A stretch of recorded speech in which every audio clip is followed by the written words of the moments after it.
حدثني عن تربية الشيخ أحمد لأولاده فيما يتعلق تحديدا بالقرآن. والله أحاول جاهدا نعم.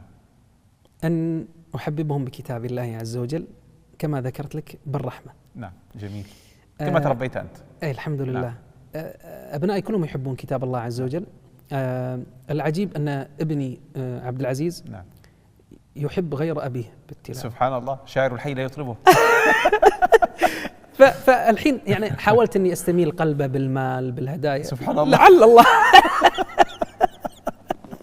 يعني عبد العزيز يحب الشيخ ياسر الدوسري عسى ربي حفظه يا ذا الجلال والإكرام، والشيخ علي جابر مزاجه كذي، وانا فرحان والله والله اني سعيد جدا.